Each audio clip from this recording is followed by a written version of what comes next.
So, there are these comparisons here too. What do you make of these different encounters that really are in close proximity in terms of timeline?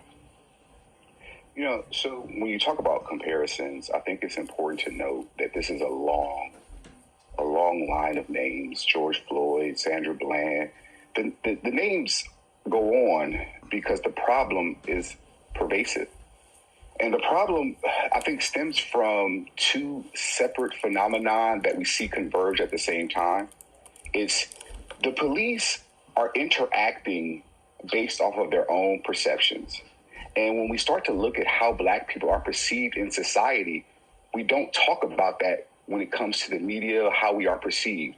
And so I think you start to look at an echo chamber in two separate ones where the police tend to support each other in their actions because the standard for using force in America is based off what's called objectable reasonableness, meaning that everybody there agrees what happened was right.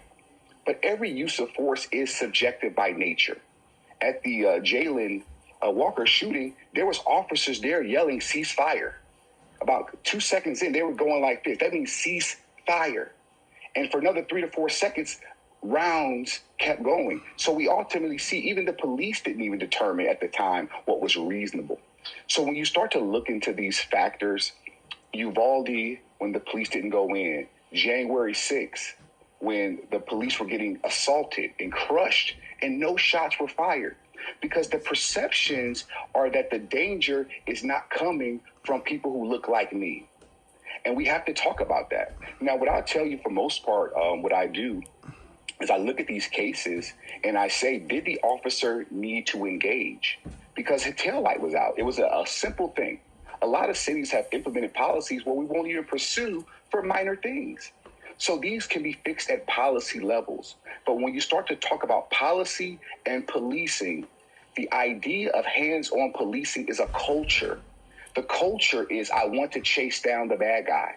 And so when we start to bring into our arguments of how to change culture, you must first start with policy that inhibits certain interactions that could only lead to bad outcomes.